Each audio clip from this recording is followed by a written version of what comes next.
Spokane City Council. Of Japan with nuclear weapons, it seems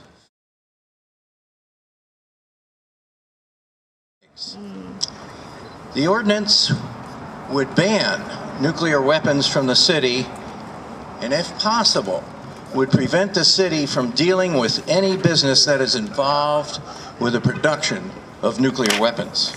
More importantly, however, it would send a message to our citizens that the nuclear weapons policies of all nations must change. From 1945 to the year 2030, which will be 8 years from now, of course, the U.S. will have spent over $11 trillion on nuclear weapons alone. That doesn't include all the wars we fought, all the soldiers we've sent off, all the aircraft and ships we've launched, and all the soldiers we've had to care for. With that money, we could have ended homelessness, we could have ended hunger in this country. Because the Peace Mall is right in the middle of Hiroshima, and it's about like a football field, about 100 yards long, and it has the Peace Museum at the one end, and then at the other end there's a river, and in fact there are 5 or 6 large rivers of the size of the Spokane River that flow through Hiroshima. And that's one of the things that made it so destructive, is because the explosion sucked up the rivers into the stratosphere, and then it descended as the black rain. At the one end is the Peace Museum, at the other end is the river, and when you cross the river, that's where the domed building is that you always see. That was City Hall.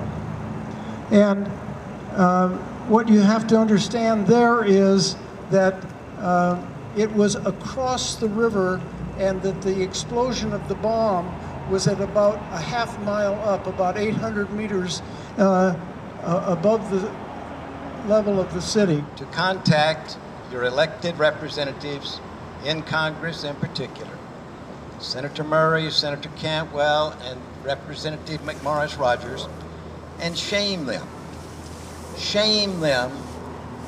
for not getting the United States to sign the Treaty on the Prohibition of Nuclear Weapons.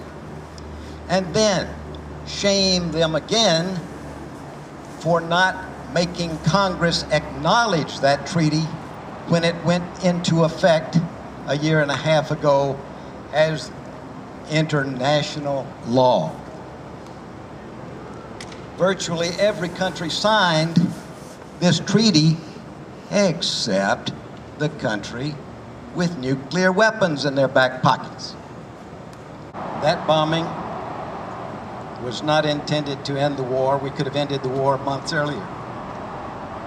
That bombing was a shot across the bow for the Soviet Union.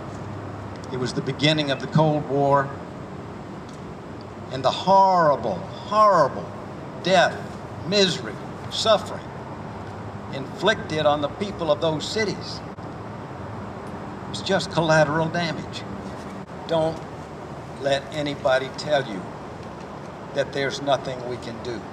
I want you to contact the city council, or at least your city council person, and tell them you appreciate their consideration for this ordinance for a nuclear-free zone in the United States. Because the local governments, local people are going to have to pick up this struggle to rid our world of nuclear weapons. CMR is not going to help. Patty Murray is not going to help.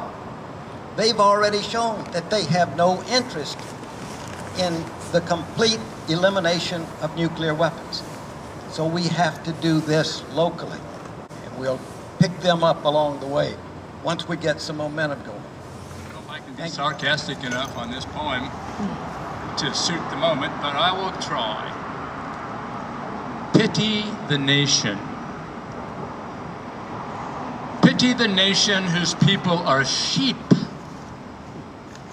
and whose shepherds mislead them. Pity the nation whose leaders are liars, whose sages are silenced, and whose bigots haunt the airwaves.